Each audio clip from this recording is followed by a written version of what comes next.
Take it over. It'll be on the top. Thank you for everything you do for us.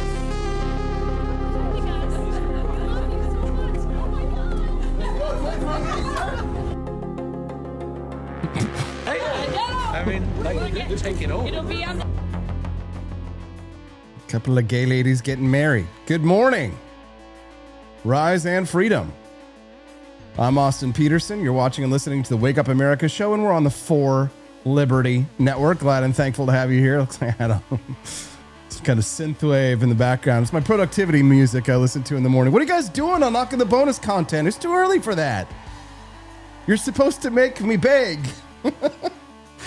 Welcome, everybody. Rise and freedom. No black pills here. White pills, red pills. We handed them out like candy. In the Halloween candy, that is. It wasn't me. It was the one-armed man. Welcome to the show. Brad Beckman's over there collecting the coins. Andy Opperman's tossing them out.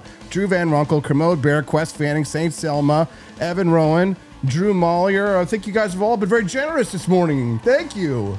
What have I done to deserve this? What, put together a freaking amazing show for you today? You damn right I have. I have got a freaking amazing show for you today. So good. Your pants, okay? You're gonna love it. I hope you had a great weekend. I did. Joni Rankin, she wants to get a shout out too. What are you guys doing? Everybody wants to play the game at the end of the show. We will. We've unlocked the bonus content. You get to watch that instead of commercials. Good for you. It's awesome. Lego themed per usual. I've got so many exciting things going on in the background yet so that you don't even know that, like, I deserve all the money that you're giving me right now. I deserve it because of you don't know all the secrets that I have to share with you yet. We're going to make a big announcement this week. Very excited. I'll tease you. I'll let you just tease you before I please you. Good morning, America. You're tuned in to Wake Up America, where the coffee's hot, the jokes are dangerous, the federal government is still pretending to matter, but they don't. We're going to call this the Great Government Detox. We're approaching the second longest shutdown in American history. Federal workers got sent home, and the republic didn't collapse. We're still alive. Oh, yeah. If I had a studio audience, they would sound just like that. Oh, prepare. If it's your first time watching this show, it's going to get weird. So click the like button and the follow button today. You get a notification whenever we go live. That's 5 days a week, Monday through Friday, 7 to 9 a.m. Central Time. This is the Great Government Detox. The Heritage Foundation estimates that we're saving $90 billion during this pause. That's a lot of money not spent on new DEI liaisons or the trans BLM climate task forces, furries for veganism. Thank you, Gridlock. But while the bureaucracy sleeps, the left is wide awake and deeply confused. Democrats just wrapped up a 9-month soul-searching quest to figure out why the working class won't vote for them anymore. And their conclusion is, now hold on to your student debt forgiveness forms, it's because voters think they're woke, weak, and out of touch. Genius! This is truly Nobel Prize worthy things. We're going to have a fantastic show because Rare Camellia, we're shunning heritage at the moment, she says. We'll get to that. We've got a former heritage guy on the show today. I'm setting it up, Camellia. Let me just set it up before you knock him down, okay? Then in a rare bipartisan miracle, we're going to transition into the shutdown, which for once is the government doing something useful by doing absolutely nothing. And then at 7:30 a.m. Central, we're joined by former New Hampshire state legislator and a lifelong storm chaser. Guy's name is Joshua Moore. See, this is why I deserve you guys unlocking the bonus content so early. So this guy, former New Hampshire state rep, storm chaser, right? Like Twister kind of stuff. He's going to come talk about the Bill Gates climate change backpedal. He reached out to me when I posted a video about it last week, and he's like, Austin, we got to talk about this in your show. I'm like, hell yes, Joshua Moore. Get on the show. So we're going to have him this morning at 7:30 a.m. Central Time and talk about Bill Gates going from we're doomed to we'll be fine with a shrug and a blog post. So Joshua, he spent 25 years chasing tornadoes and hurricanes. Fascinating. And unlike most climate doomsayers, He's actually been in one. So we're going to talk about Gates's pivot and whether the weather industrial complex is finally losing its grip on the narrative. Remember when the Weather Channel went woke? Storm chasing and politics. I'm going to come. In the second hour, we're going to tackle something more uncomfortable than that dirty joke. The Groyper mess, the right's festering problem with anti-Semitism just came crashing into the headlines. And while some leaders tried to step up with clarity, others fumbled the ball. So Heritage Foundation President Kevin Roberts, he jumped into the controversy backing Tucker Carlson without knowing that Tucker had recently platformed or embraced figures with explicitly anti-Semitic views. We expect better. When the right gets tested, we just can't reflexively defend our favorite figures. We have to deal in facts and moral seriousness. So that's why we're bringing on Joel Griffith today to talk about where Heritage goes from here. Can the movement distinguish between principled free speech and enabling poisonous ideologues? So can we fix what's wrong without surrendering to the less cancel culture? Because you got to understand that the MAGA movement had built this incredible momentum. The victories of the right have been on and on and on. So the stumbling was always going to come. And what was the form of the stumbling going to be? What was the failure that was inevitable? Because it always goes back and forth. The pendulum swings one way and then it swings back.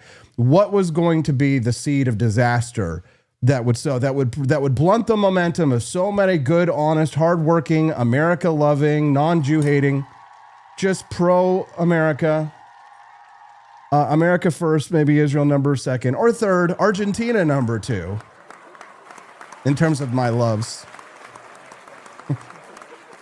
You're watching us from Argentina this morning. Viva la libertad, carajo. I got so many dang friends and followers from Argentina that I had to write a welcome post because Javier Milei, for some reason, just really likes me. So he's going to just keep reposting me to his followers forever. And soon I'll have more followers in Argentina than I'm going to have from the United States. They're already outnumbering them in terms of likes. I'm big in Argentina.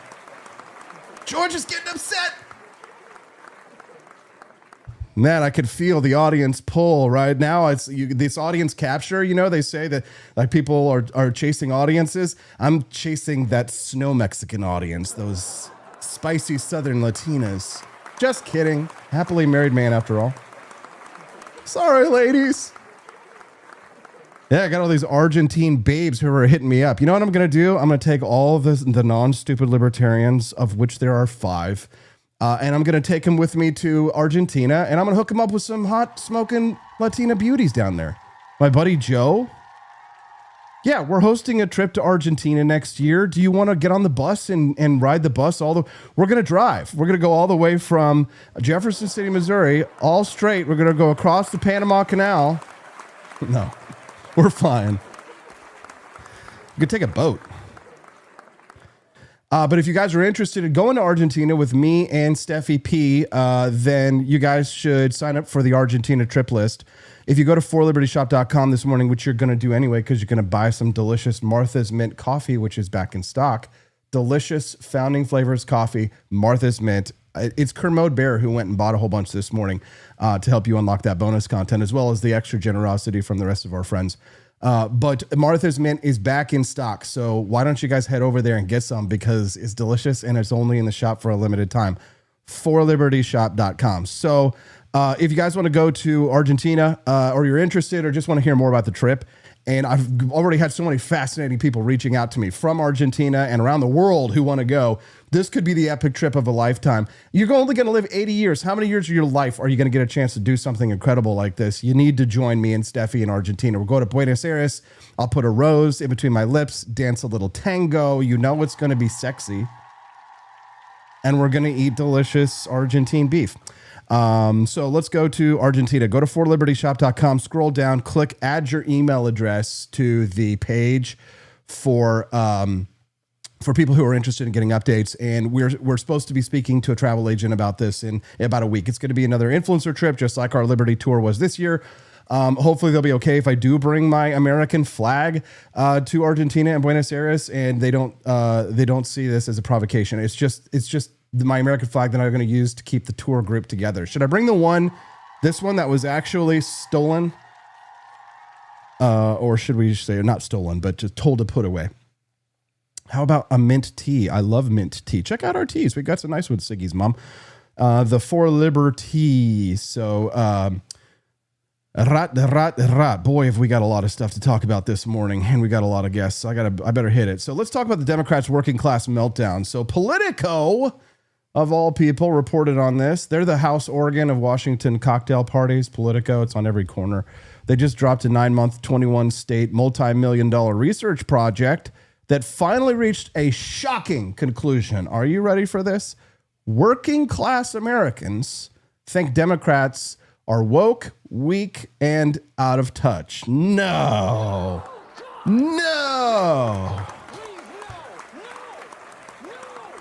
Where's Captain Obvious?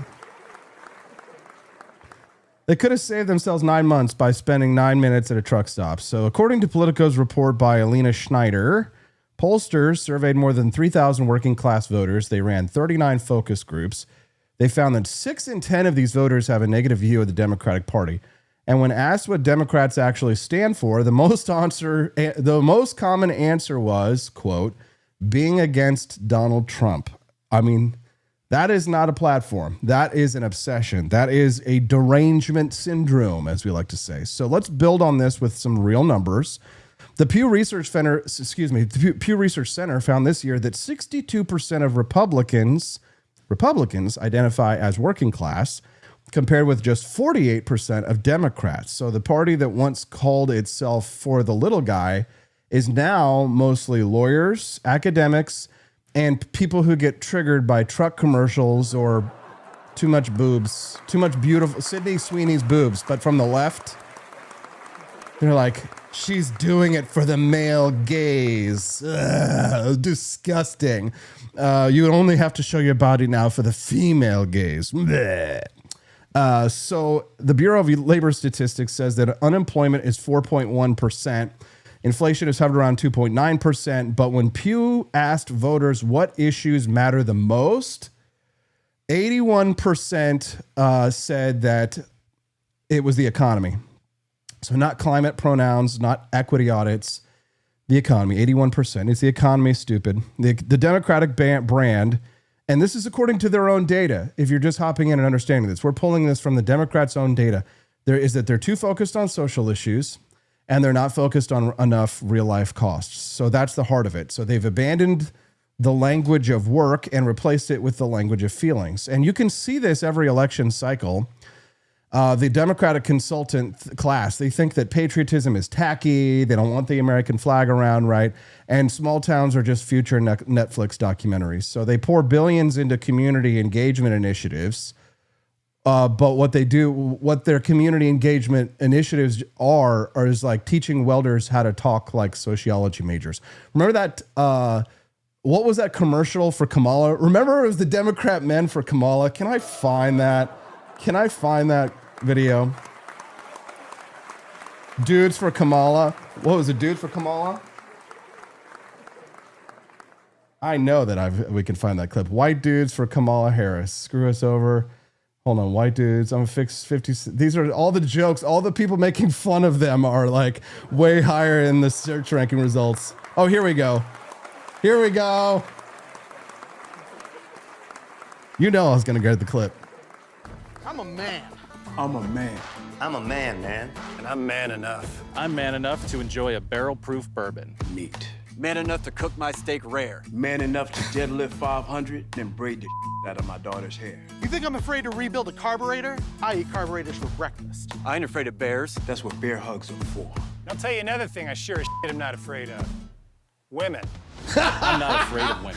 I'm not afraid of women. They want to control their bodies? I say go for it. They want to use IVF to start a family? I'm not afraid of families. They want to be childless cat ladies? Have all the cats you want. Woman wants to be president? Well, I hope she has the guts to look me right in the eye and accept my full-throated endorsement. Because I'm man enough to support women. Man enough to know what kind of donuts I like. Man enough to admit I'm lost, even when I refuse to ask for directions. Man enough to not ban young women from reading Little Women. Or one of those pants books that the sisters like. I'm man enough to raw dog a flight. What? It sucked. Not worth it. I'm man enough to be emotional in front of my wife. In front of my kids. In front of my horse. I'm man enough to tell you that I cry at Love Actually. Will Jesus. Hunting. West Side Story. That and predator. And I'm sick Okay, of I gotta admit, I cried at West Side Story. so-called men domineering, belittling, and controlling women just so they can feel more powerful. That's not how my mama raised me. I love women. I love women who support their families. Women who decide not to have families. Women who take charge. And I'm man enough to help them win. You love women, but do women love you? Do you really love women? Or do you love to eat your tube steak raw and wriggling? Joni Rankin, Amy J. Eves, Rare Camellia. These girls in the chat, they can spot a fake. They know a real man when they see one. I need a hero.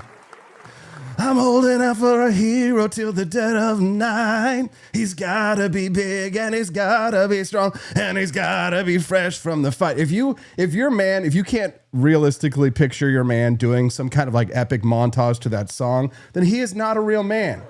If the song is like, it's raining men, hallelujah, it's raining men. If that's the sort of montage you think, then probably they're not a real man. So they're weak, they're white, they're woke. This is according to the Democrats' own polls. This is not some Republican right wing. This isn't Breitbart.com. This is what the Democrats have found that Democrats think about the Democrats. So Booty Sweat says James Carville told them to stop doing that for years, and now he screamed into the void, and now he's gone senile. I know! I feel bad for him only for the fact that his wife endorsed me for president of the United States. I'm holding out to a hero till the end of the night. So the Democrats hired a pollster and admitted that phrases about fighting oligarchy, Bernie's favorite slogan, essentially, barely moved any voters. Only 43% liked it. But that's a message about fixing the economy so those who work hard can get ahead, that scored 52% among Democrat voters. So Americans don't hate success. They hate hypocrisy. So that's the thing that the elites can't understand. Working people aspire to wealth. Yes, no shit. They don't resent it. Sorry. They just want a fair shot to earn it. The left preaches envy, but Americans still believe in ambition. And then, of course, there is the culture war. The report found two issues where Democrats are losing badly. So immigration and transgender athletics. Expect to watch the Democrats start pulling away from that issue in the coming years. 1/3 of independents said they'd be more likely to vote Democrat if the party simply said transgender women should not play in women's sports. 1/3.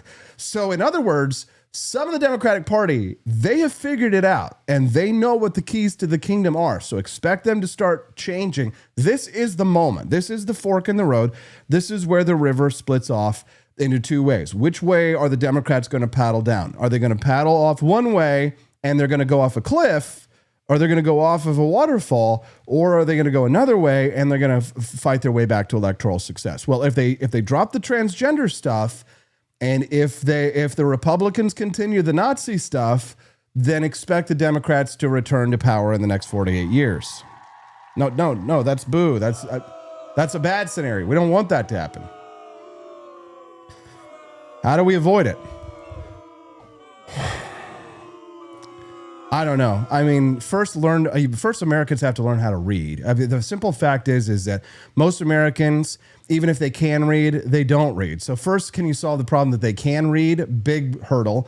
Second, you have to solve the problem that they don't read. Another huge hurdle. So essentially we're screwed. Sorry. Americans are not learning their lessons. So here's the thing. It's time for the bonus content. You've unlocked it, but don't you still want to be in the game at the end of the show? Well, in order to get a ticket to enter to play and win our prize giveaway at the end of the show, you still need to kick in at least $1 to unlock we've unlocked the content, but to play the game. So Brad will tell you all about it in the chat. I don't want to explain it too long.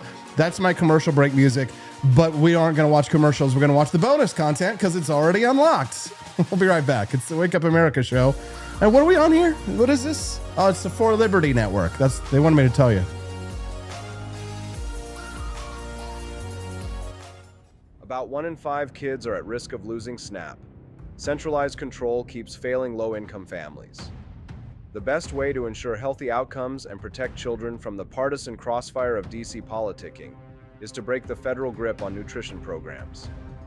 The federal government shutdown is disrupting major federal programs, including the Supplemental Nutrition Assistance Program, SNAP.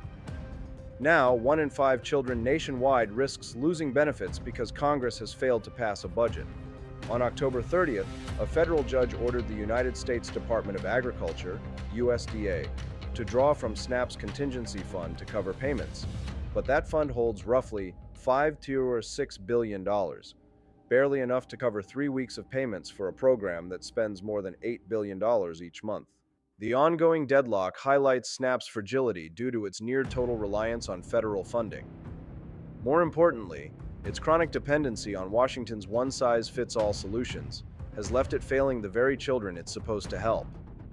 The best way to ensure healthy outcomes for kids and protect them from the partisan crossfire of DC politicking is to break the federal grip on nutrition programs. Washington has become a permanent fixture of childhood in low-income America. The N in SNAP stands for nutrition, but federal food aid has routinely failed to deliver healthy diets for low-income families, despite nearly $2 trillion in spending since 2000. Almost 1/4 of food purchases by SNAP households are for junk food, which undermines the efforts of doctors and other federal agencies to promote healthy diets. SNAP participants also have higher rates of obesity and poorer nutrition than non-participants, regularly failing to meet dietary guidelines while performing poorly on key health indicators. All of this has helped drive child obesity to nearly 1 in 5 children and adolescents as of 2020. SNAP may provide assistance to families, but a program that consistently fails to deliver positive outcomes for the children it aims to serve falls far short of its purpose. We've seen this problem before, and its solution. Like SNAP, Congress designed Aid to Families with Dependent Children, AFDC, to assist low-income households, but its structure created perverse incentives that encouraged single motherhood, punished work, and trapped families in dependency for years. The 1996 welfare reforms replaced AFDC with Temporary Assistance for Needy Families, TANF, a fixed block grant program that provided states with much-needed flexibility to innovate and tailor their programs to fit the needs of their residents. States leveraged TANF's block grant flexibility by shifting funds from pure cash assistance to targeted supports such as childcare subsidies, job training, and education programs. These reforms helped parents, especially single mothers, overcome employment barriers and increase their income. The results surpassed everyone's predictions. Within a decade, more than 1.6 million children were lifted out of poverty. Additionally, poverty in single-mother families fell to record lows, and overall poverty and child hunger declined substantially. All of this occurred while welfare caseloads declined by more than half. By converting SNAP into a block grant and gradually decoupling it from federal dollars, states would be able to take on decision-making and responsibility for their programs, controlling funding and tailoring solutions to the needs of their low-income families. Just as TANF prioritized economic independence and employment, state SNAP reforms could prioritize better health and self-sufficiency. The current shutdown should serve as a catalyst for Congress to reassess the federal role in welfare. Children shouldn't go hungry because Congress can't govern, nor should they be dependent on the DC bureaucracy for their food. SNAP's centralization and reliance on federal dollars have caused it to fail at meeting the nutritional needs of children, and now millions of families face the prospect of sudden benefit disruptions. Congress should stop treating Americans as collateral damage in their fight over extending Obamacare subsidies and end the shutdown immediately. While restoring federal funding will avoid immediate disruptions to benefits, Congress should also reform welfare to ensure it helps rather than hinders the families who rely on it. SNAP is outdated. Congress should devolve funding and administration to the states, allowing them to pursue more effective nutrition policies for low-income families.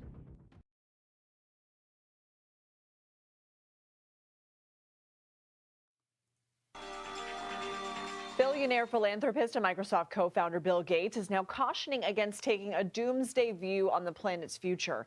Gates once described climate change as the most urgent challenge humanity has ever faced. In a new essay, he's raising alarm about the immediate impacts of poverty in a warming world. In an interview with CBS News' Norah O'Donnell in 2021, he warned about what will happen if emissions are not reduced. The death toll would be even worse near the equator. And the unrest, would be global in nature. And sadly, you couldn't just invent a vaccine. So you've got to start work now to avoid those terrible consequences much later. CBS News national environmental correspondent. Good morning. Rise and freedom.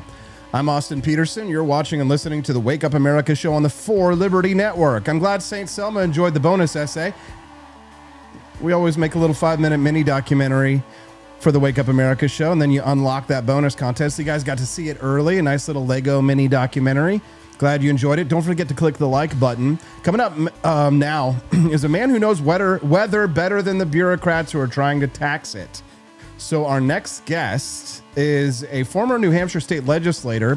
He's chased tornadoes, hurricanes, and even political winds.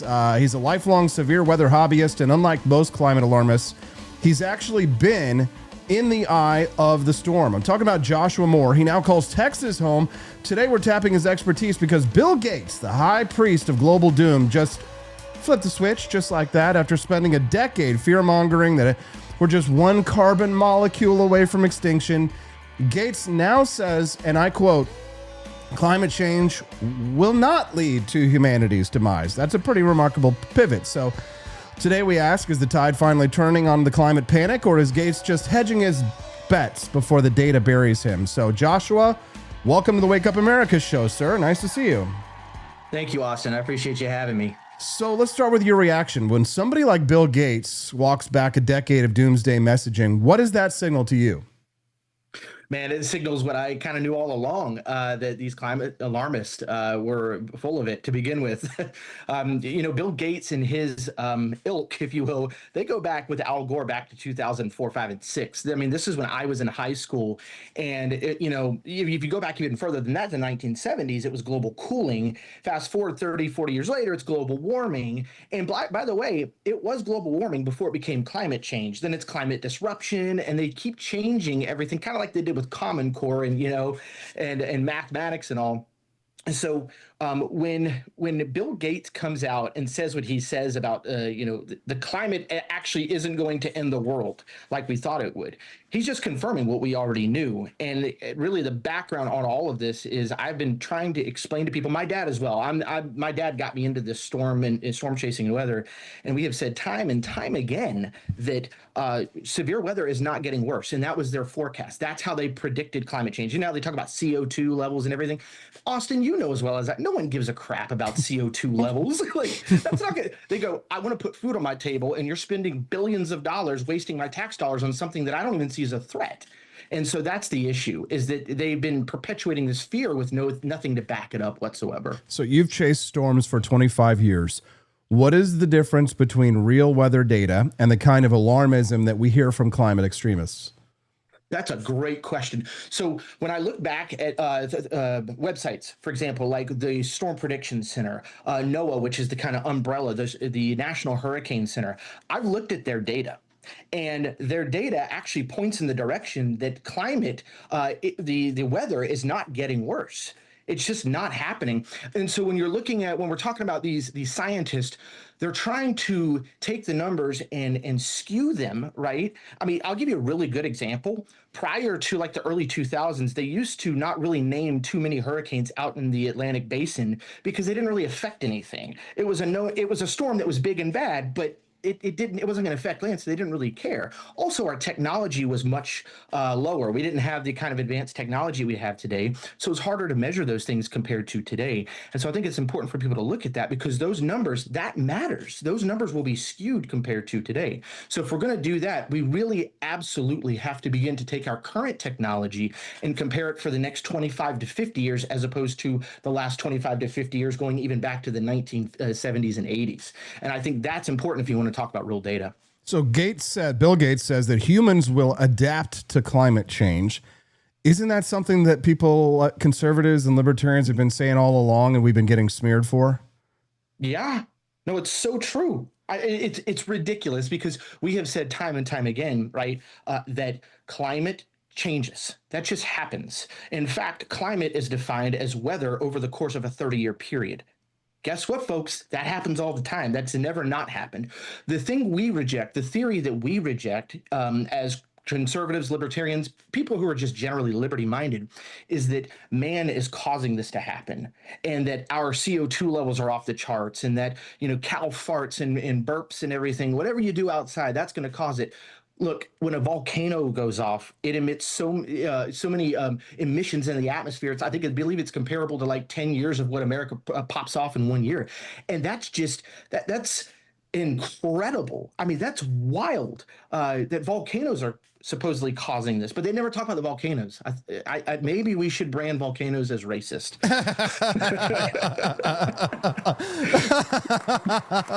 We're speaking to Joshua Moore this morning. Good morning. Rise and freedom. Joshua Moore is a former New Hampshire state legislator. He is also an experienced storm chaser. He's talking to us this morning about Bill Gates' stunning climate change reversals. So since you served in the legislature, let's talk about this from a legal perspective. How much pressure did you see from these green lobbyists or for federal climate mandates, even at the state level? I'm very happy to say that they really didn't try too hard to infiltrate New Hampshire as much as other states, because we had a lot of liberty people in New Hampshire that said, don't bring that stuff here. You lucky sons of bitches. You guys, congratulations, New Hampshire. You guys you guys have literally been like the porcupine. Yeah, that's right. That's right. Congrats to them. I love it. But I did. So one of the things that I did, I think it was in my second term, I actually introduced a bill to reduce the OBD2 testing requirement that only goes after the emission side of the at the time, which was the New Hampshire State Inspection for Vehicles.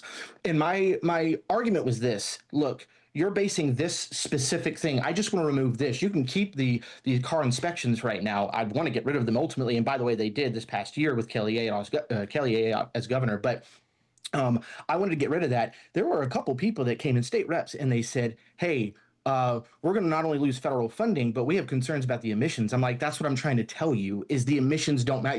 You're basing this legislation, or your opposition to this legislation, on a lie that you've bought. Should I just go ahead and lay out all the data for you? And I told them that, and I did briefly, because you only have a certain number of minutes, and they didn't care at all. But that's the name of the game. The bill did not pass, but thankfully years later, of course, the car inspections are completely wiped out, which is awesome. Yes. God dang it, you guys! You can't keep having those kinds of wins, man. We're supposed to. It's just, it makes me jealous. It's like how I look at Argentina these days because of Javier Milei. I don't know if you know what's going on down there, but it makes me angry because it's like, hey, this is what a libertarian is. This is American. Dang it, we need this here. And I'm glad to see that New Hampshire does lead the way. Somebody's got to be out front. So congratulations to all the New Hampshireites. Looks like you got some fans. Penelope Pitstop over on Rumble says, hey, Joshua, good to see you. I don't know if you made any pit stops for Penelope, but unless she lives in Texas, I doubt it. So talking about Texas, that's your new home. Now, Texas is often portrayed as ground zero for climate catastrophe. What is the reality on the ground? Yeah, there are a lot of huge trucks out here blowing smoke and physically, and I love it. I'm like, heck yeah, just fire the emissions. All right, Joshua, that might be too much. I don't know if I love it. But, there's, of course, you have to understand, there's an influx of people moving into Texas right now that are coming from California, New York, the Northwest. And there's a lot of these people who are political refugees. Like, we used to call them in Massachusetts coming into New Hampshire. They're political refugees. But there's also people moving here who are moving because they screwed up their state. Now they want to come screw up Texas, and they want to, liberalize it. And I'm like, guys, this is ridiculous. But I'm beginning to see even a shift here. in the several years that I've been here, there is a shift happening. Now, keep in mind, we're also in Tornado Alley, so people are going to feel the weather a little bit more directly. So I've actually spoken with a number of people this past year, and they said, well, isn't the weather's getting worse though, isn't it? I'm like, it's not though.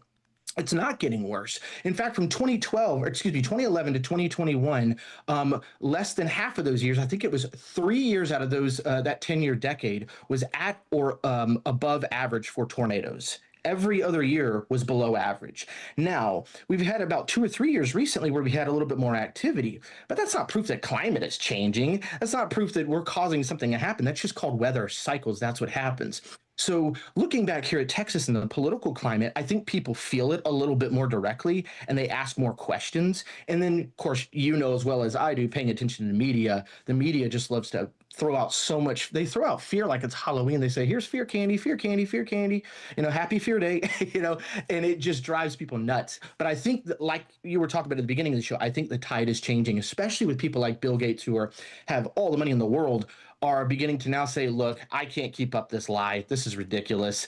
So hopefully AOC and all her wisdom, and others like her begin to turn the tide too and come to the truth. This is great stuff, Joshua. I can see why you've got so many fans in the chat, especially our friend Penelope has made herself known. She says that she lived in New Hampshire as well. And that Susan Cater, she says, is her name. And she says, next we need to get rid of property taxes, especially for us old folks. That's the number one reason I left New Hampshire. Is that why you left New Hampshire, Joshua?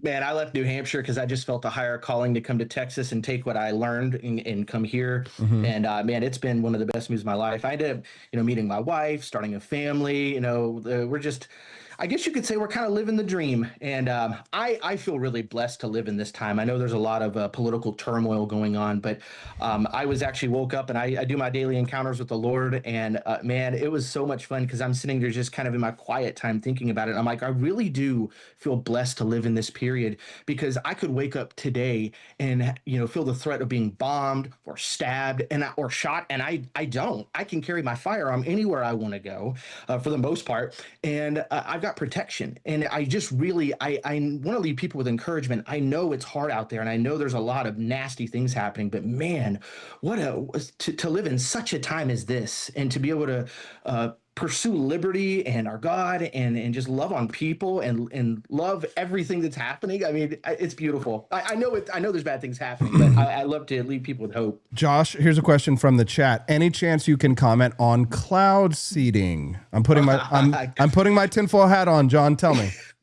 Yeah. No. So I guess in short, I've had some discussions with this recently with friends, and I'm not totally bought into cloud seeding.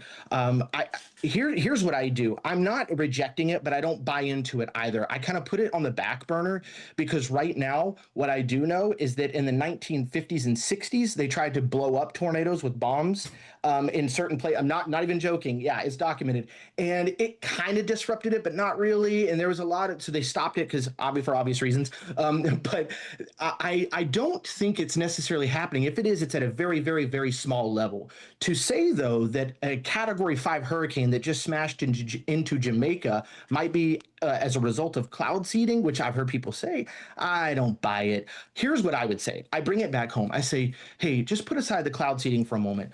What about the weather in your area? Because most people don't even know weather history. Weather history matters. You got to compare today to 50 years ago to know if cloud seeding is actually having an effect. Otherwise, you're just looking at the sky and you're buying into whatever somebody's selling you. Again, I'm not saying that it's not happening, but I put it to the side. No, and say, it's happening in certain areas. I mean, I've definitely seen the grants. Sometimes it becomes kind of like a kind of form of socialism where it's like the government will offer these grants to people to test cloud seeding to see if they can alter the weather, but it doesn't show like any results that it actually accomplishes what it aims to do.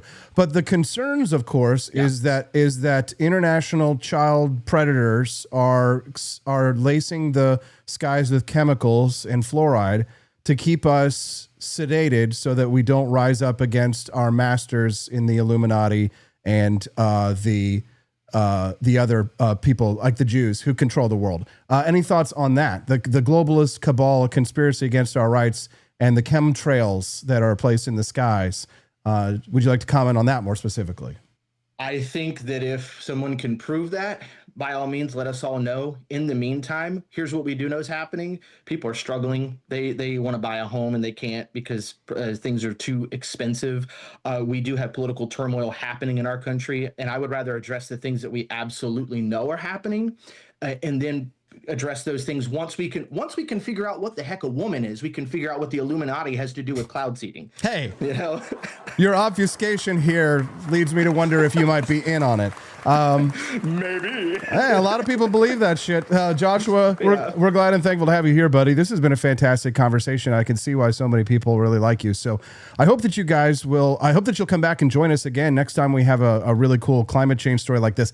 This is fundamentally transformational to the climate change argument, the whole debate that we've been having for decades and decades. This is kind of the pivot point. Did you ever look into Bill Gates' finances and see if maybe certain investments didn't pan out, or maybe he's invested in new things? You know, couldn't there be a financial, question here in all of this climate change brouhaha? Yeah, absolutely. I haven't dug deep into it because that's a lot. That's hours, probably hundreds of hours of research, which I just don't have time for at the moment. But suffice it to say, Austin, I think you're onto something. It almost always has to do with money. I mean, Scripture tells us the love of money is the root of all evil, the love of it. And I think Bill Gates loves it. That seems pretty clear to me. So that's more than likely what's happening here, aside from the fact that I think he's looking at things going, this is a little difficult. I just don't see the weather getting that bad, as bad as they claim it. The Eastern Seaboard was supposed to be underwater. Miami, New York, and Philadelphia weren't supposed to exist in 2015. That was 10 years ago, man. What in the world? They just keep moving the goalpost. I'm like, gosh, dog, guys, I chase this stuff. It would be interesting to see more twisters around, but they're not. It's not happening. Joshua, I know I've only got you for a couple more minutes, but I'd love it if you would just end strong. Tell us like one of your scariest survival stories of a storm that you chased, whether a tornado or a hurricane. Tell us one of your best. Yeah, so there was one actually at the moment. I guess this was, I'm bringing the whole family into it. This was about 2000, I think, 11 or 12. We're in La Crosse, Kansas. I'm with my brother and my mom and dad. We all do it together. We've done it as a family. We were in La Crosse, Kansas, chasing a tornado. We go to a gas station. We stop. There's a Kansas native with a straw sticking out his mouth. He goes, y'all best to get out of here. He gets in his truck, hauls tail out of there. We're at a Casey's gas station in the middle of nowhere in this little tiny town. The wind starts to pick up, trash can slides. We park on the north side of the gas station, and the car starts rocking and lifting. I mean, it's bouncing. And my brother at the time, who was probably, 11 or 12, he looks at my dad. He goes, Dad, are we going to die? And my dad said, I don't know. And we hung on. We saw the siding tearing off the building. We parked on the other side of the building, and in the flashes of light, you could see I think it was an EF2 tornado that had passed by just next to us in the building. So we were very lucky. It was at night. Wow. Joshua Moore, this has been a fantastic conversation, brother. And I'm so grateful that you were able to switch the times for us to make this all work. Yeah. So thanks so much for getting up early for us down there in Texas. Is there anything else that you want to share with our audience before we let you go? If you have anything you'd like to plug, websites you need to drop, please do so now. Yeah, absolutely. You can actually go to forlibertyandjustice.us. We have news, podcasts, all kinds of information. I'm the director of education of the ministry organization. That's forlibertyandjustice.us, all spelled out. There we go. Joshua Moore. That's fantastic, brother. Thanks so much for reaching out. It was a great conversation. I hope you'll come back again soon. I love it. Thank you, Austin. Thanks. Bye-bye. Get them horses up! Hey, Hickory! Hickory! Hickory! It's a twister! It's a twister!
A little Wizard of Oz this morning for you. Welcome to the Wake Up America show. I'm your host, Austin Peterson. If you thought that the first hour of the Wake Up America show was killer, the second hour of the Wake Up America show is going to be even better.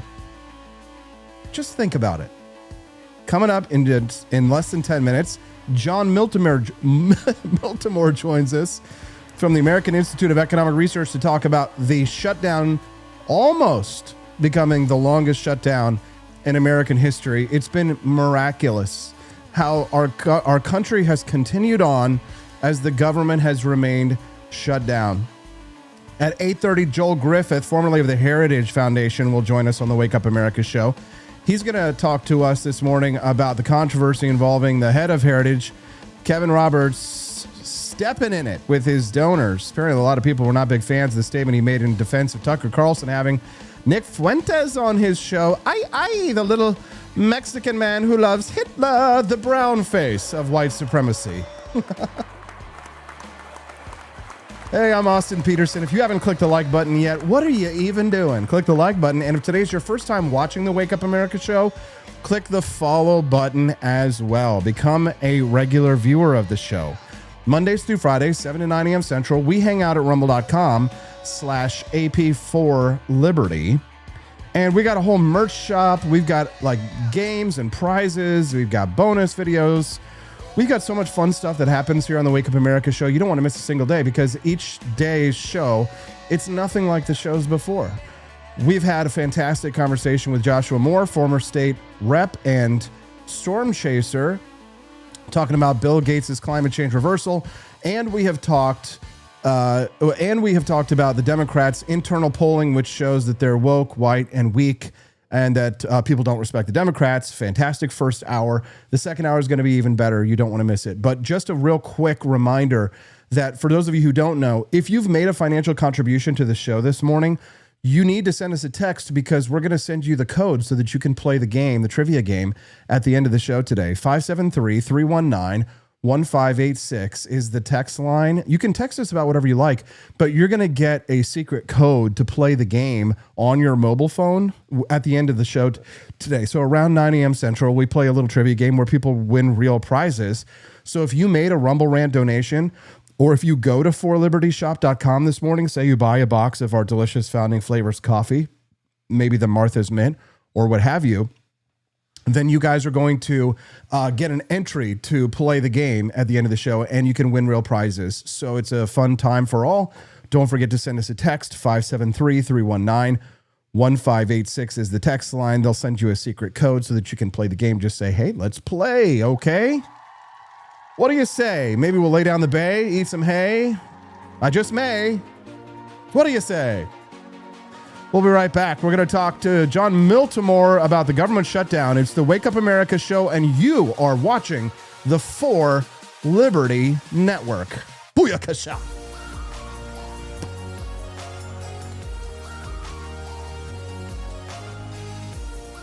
About 1 in 5 kids are at risk of losing SNAP.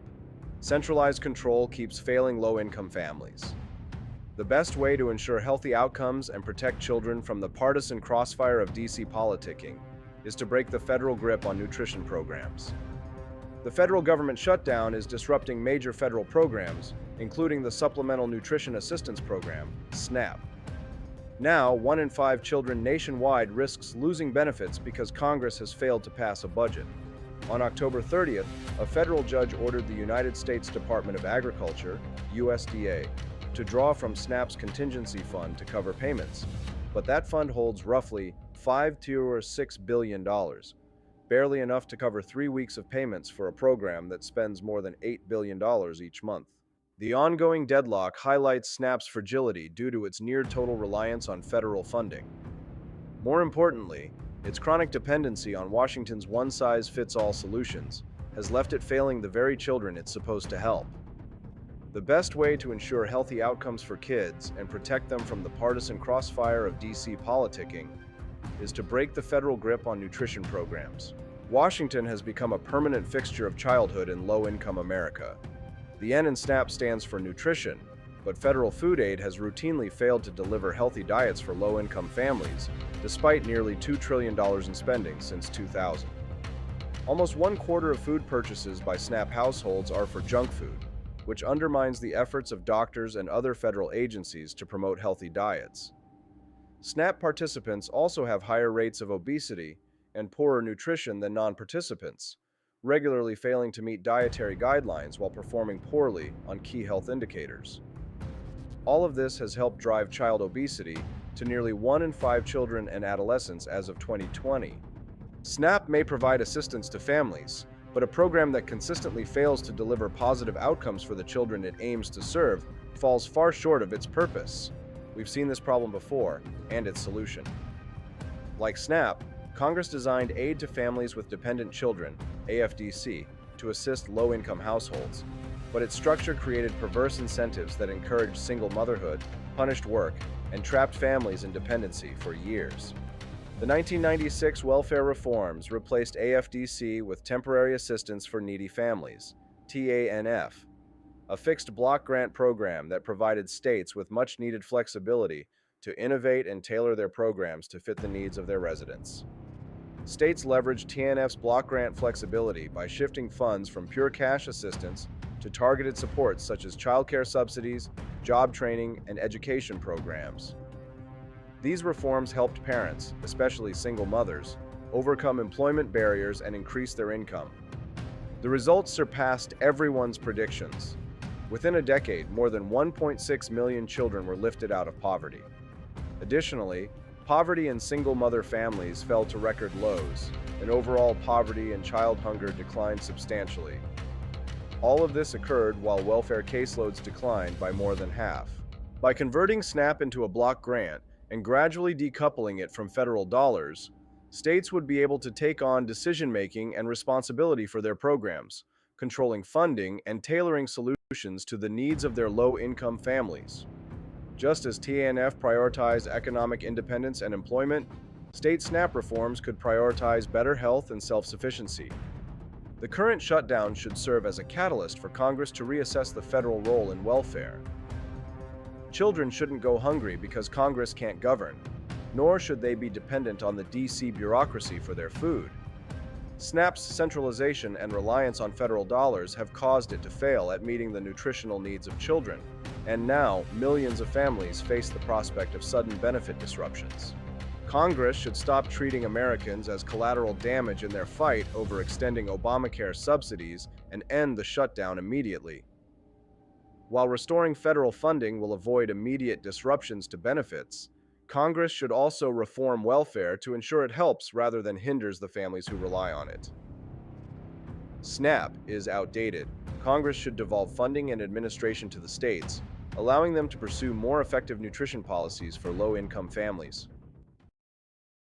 Imagine bringing George Washington back to life. Just to explain that in 2025, men can get pregnant, waving an American flag might offend someone, and our government is $34 trillion in debt. But that's not all, George. We have drag queen story hour for toddlers. Pronouns are mandatory. And Harvard can't define woman. Oh. And we send billions to Ukraine but can't fix potholes in Ohio. You know, just normal modern empire stuff. I'm sure he'd be totally cool with it. Right after he finishes reloading. He didn't cross the Delaware for this nonsense, but you can carry on the fight with gear that would have made King George cry. Shop bold, shop free, shop for libertyshop.com.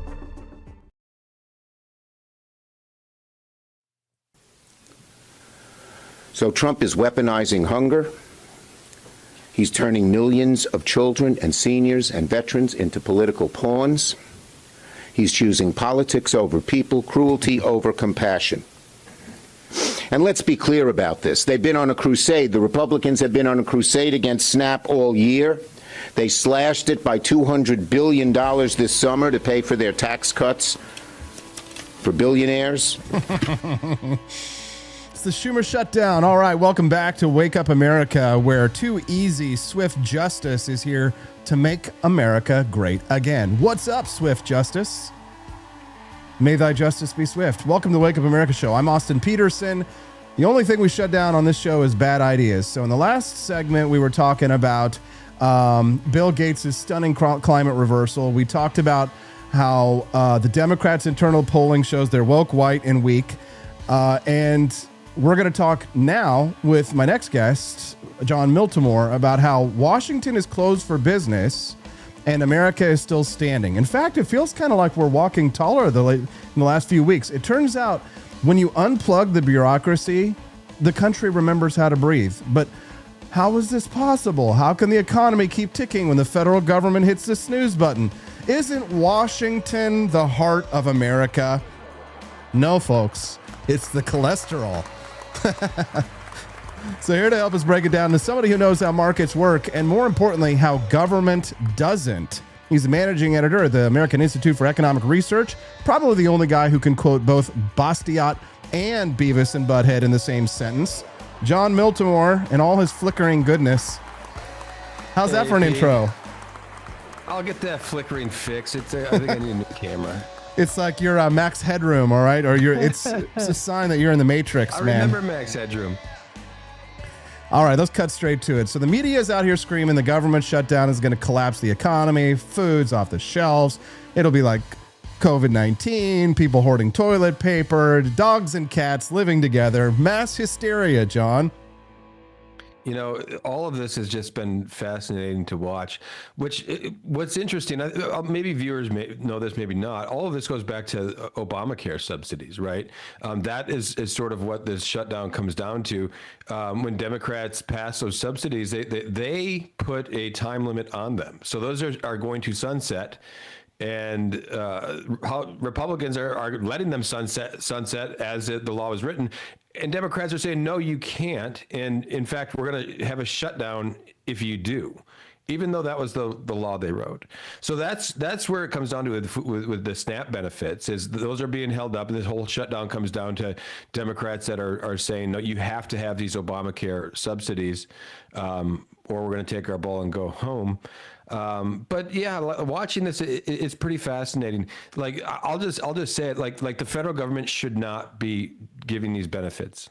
Like that's what, this goes back to 1939. It was a tiny little federal program that just gave extra produce to people in need. And it's dwarfed into this massive, massive entitlement.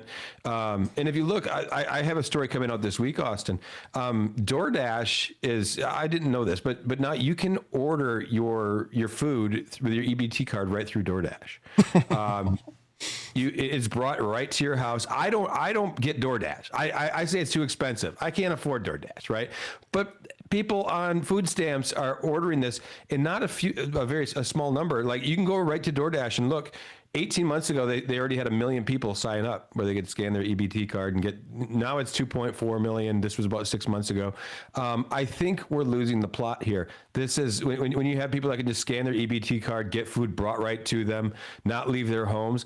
I think there's some perverse incentives here. I'd like to see this benefit go back to the states, and they can tinker at the margins to make sure people aren't starving. I don't think that's going to happen. I think we all know that. Like, there's much bigger health problems, obesity problems with people on SNAP benefits than hunger. Have you ever read that book, Rich Dad, Poor Dad? Do you know who like Robert Kiyosaki is, Jon? It's on my shelf behind me. Here's a little Rich Dad advice for you. Don't pay for DoorDash. What you do is sign up for the Chase Sapphire Visa card, and then you get your DoorDash for free, except for the tip. Yesterday morning it was so foggy out that I was like, I don't want to drive in this, and we needed some lactose-free milk for baby, so we just let the DoorDash driver risk their life limb to come and join us to bring us the milk. So I didn't know you could get free DoorDash that way. My daughter might like that. She likes to DoorDash. She'll DoorDash coffees. And I said, that's insane. It's too expensive. But it's her babysitting money. I don't mind. But I did find it ironic that I won't get this service, but millions of people on food stamps do use it. Yeah.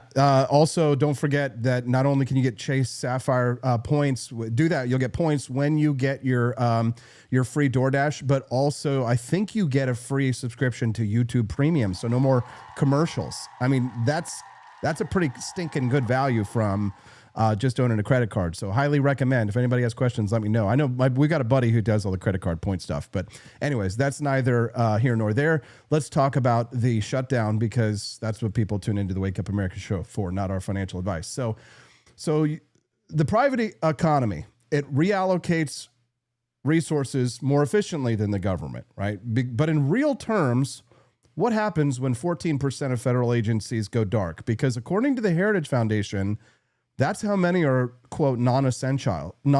So if 14% of government disappears and no one notices, what does that tell us, John?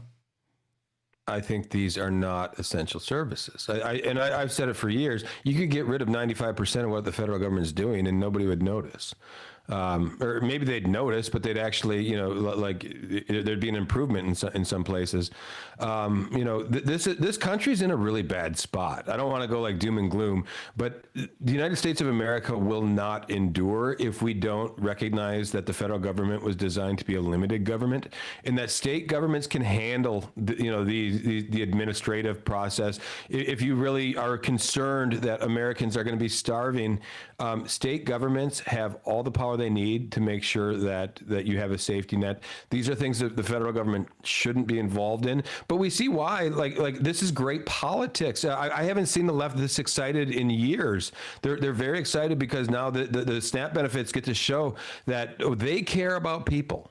They care about people. It's those nasty Republicans who want to take SNAP benefits away, who want to take food stamps away. The funny part is Republicans don't even want to do that. I wish they did. But if you look, Josh Hawley's right in the New York Times. We can't let 42 million people go hungry. Trump is assuring everyone, no, they're going to get their benefits. The GOP does not want to take away food stamps. Again, this is something they should be doing a lot of these things, like looking at what Washington really should be doing versus all the things they're doing now, which is why we have a $38 trillion federal debt. They need to begin handing off these things. They need to be thinking balanced budget amendment. None of that's happening. It's all this kind of Trump sideshow where he's trying to do everything through executive order. John, you mentioned Josh Hawley. Do you take cream and sugar in your eye, sir? For mentioning I take cream. I do take cream. Cream I'm and not sugar a sugar in your guy in eye? coffee. Ouch. Don't tell me that's a Josh Hawley coffee you No, have there. God, no. It didn't matter. It wouldn't matter if maybe a millionaire wouldn't sell it. Now let's talk about SNAP. EBT, all the noise around the food aid. So the Washington Examiner said if one missed government payment leads to a crisis, the system was already broken. But according to the Federalist, churches and local food pantries are outperforming government right now. So you're really black-pilled on America in this situation. But isn't this kind of a quiet revolution that's happening? Isn't this really the return to civil society? Or do you think this is a temporary blip, Mr. Black Pill? I think it is a blip because I don't think the Republicans have the belly to actually reform this program. I wish they would. If you look, I believe it or not, I'm not some cold-hearted guy that wants to see poor people hungry. Okay? No, that's not why I'm doing this. What I do see is there's a lot of perverse incentives. I got a call from an old friend maybe 2 weeks ago, and he was very concerned about this. And life has been difficult on my friend. I haven't seen the guy in 20 years, but he calls once in a while. He's struggling, and he was worried about his SNAP benefits going away.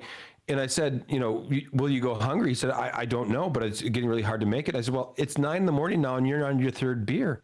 I said, do you think these are enabling you to some degree? And he actually didn't get angry. He said, maybe you're right. Because he's an alcoholic. He knows he shouldn't be drinking beer, but it's 9 a.m. He had nothing to do. He popped his third beer. I think there's a lot of people go to work. It's a good thing. Work improves us. I'm not a Marxist. You do hate poor people. You do hate poor people. See, that's what makes them think that you hate poor people, because you want them to work, John. I don't look at work as exploitation. I look at work as something that sharpens us, that improves us, that helps us get a leg up. Idle hands are the devil's workshop. If you put people with drug problems and alcohol problems and let them get by with, maybe 16 hours of work and stay at home, their lives become very sad stories. We're enabling these people. Ben Franklin, I think, said it really well. He said the worst thing you can do for a poor person is to make them easy in their poverty.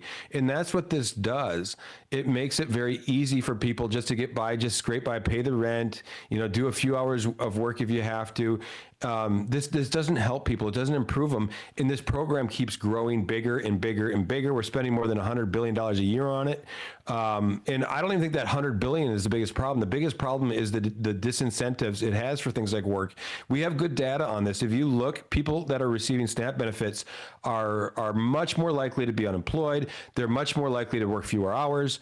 They're going to use this program in a way that is going to allow them to get by the bare minimum. And it's not illogical for them to do so, by the way, Austin, because if suddenly they do a little bit more work, they lose their benefits, right? Think of that. That's a poverty trap. If I go and actually go and put in that extra work, that 8 hours or 16, I'm suddenly losing SNAP benefits. That is what economists call a poverty trap. And these are things that we need to be mindful of. And again, turn it over to states. States will come up with much more prudent and sensible, programs than this massive federal, entitlement we have.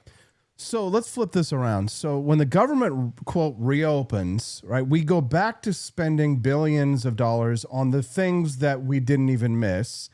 So is the real cost of the shutdown what we lose or what we stop wasting? I don't even look at the cost of the shutdown primarily as the dollars and cents. What we're seeing here is the disintegration of government being able to function.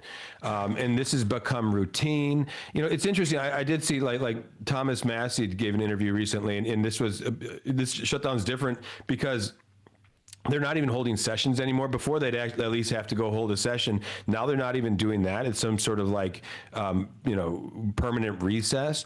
All of it, to me, it's a little thing like Congress, again, isn't doing their job. Remember how we used to actually have a transportation bill come out? And instead they got lazy. We're just going to put it all in one. We're just going to smash everything we could in that one bill. That's kind of what we're doing here. Congress is lazy. They're not even doing the shutdown. We're going to get together and then it's just in some permanent shutdown. This is dysfunctional government. And this is, we're approaching a crisis stage because we have serious problems in Washington that are coming in the next handful of years. Social Security, a lot of people have been talking about that. How do we begin to reform Social Security? It's a program that is going to be going in the red here by 2032 or 33 or whatever it is. Do we really think that lawmakers in DC are capable of fixing those structural problems? I don't think they are. John, it's going to be an interesting situation if the subsidies for Obamacare don't go through. If the Republicans are successful in this, millions of people are suddenly going to not be able to afford health care. For example, when I first got out on my own, started my business back in 2013, Stonegate Pictures is the entity that owns all my intellectual property here, like the Wake Up America show. When I first started my business, and about all the way back in 2013, I could get a silver plan from Blue Cross for maybe $200 or $300 a month. Now, because once they changed it, once Obamacare kicked in, it was Obamacare kicked in maybe 6 months after I had started my business. And all of a sudden that plan went to $900 a month, which for me was a lot of money then. Now I've got a wife and I've got a child, and it's $2,500 a month. So without a subsidy, we would be royally screwed.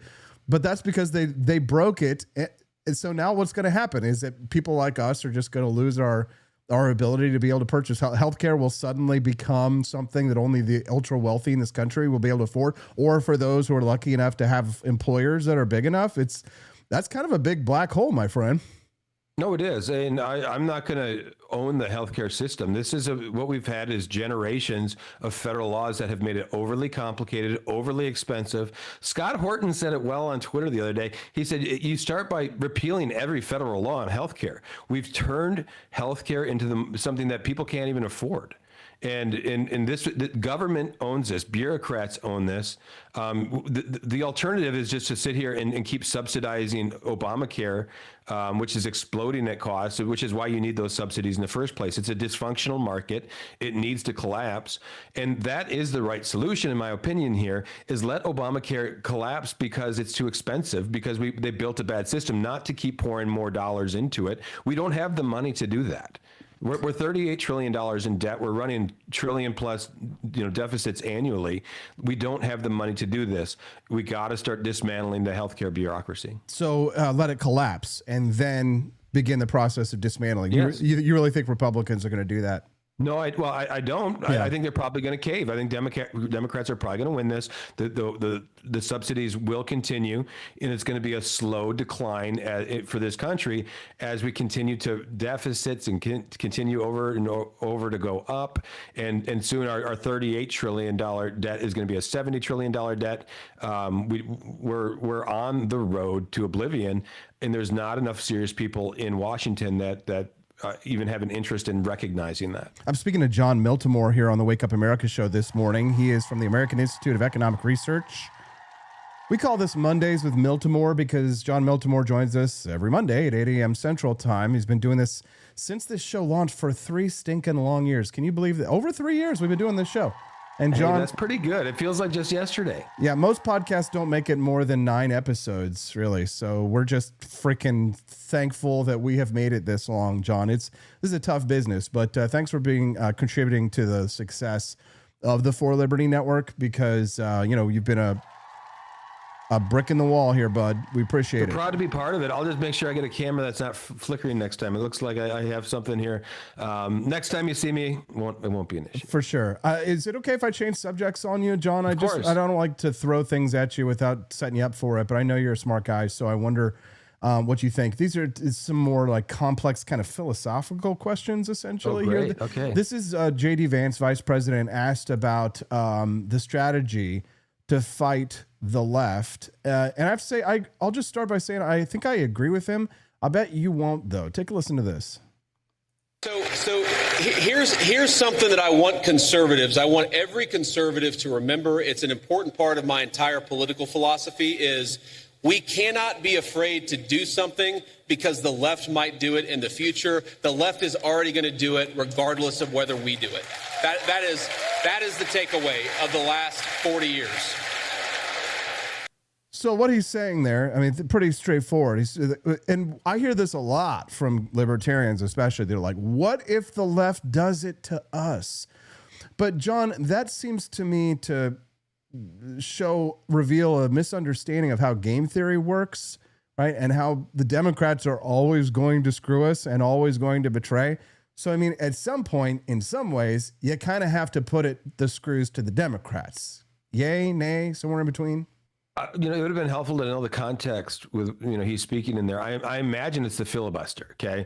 And I imagine he's saying we got to nuke the filibuster now because Democrats are going to do it anyway. I understand the logic of that.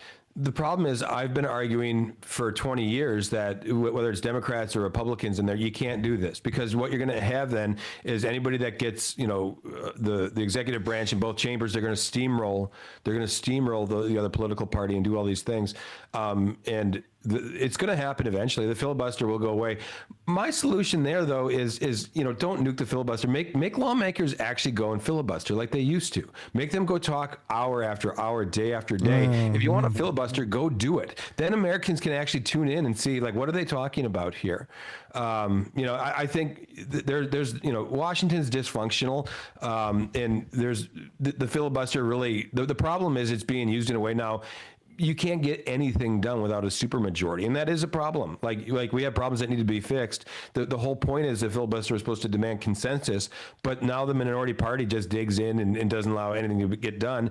That is not a horrible solution in some ways, but when you have severe, really serious problems that need to get fixed, eventually that's going to cause its own problems. Okay, so since it is the mark of an educated mind to consider an idea without necessarily accepting it, I'm going to take the let's nuke the filibuster side of things here, just to make this more interesting. I'm not saying that I truly believe it, but I want to look at some of the pros and cons here, because I think sometimes what happens is that people trust the process, they overly trust the process instead of placing some priority on the outcome. In other words, what I'm trying to say here is that if Trump were to nuke the federal government and to initiate Javier Milei style reforms, if they got rid of the filibuster and then proceeded to dismantle the federal government by hook and crook without any output from the left side. Got rid of the all gender mutilation and all DEI ends. Spending is reduced by 25-30%, right? It cuts across the board. Rand Paul's penny plan instituted. In that kind of scenario that I'm setting up, I'm trying not to straw man it too much. I want to steel man it.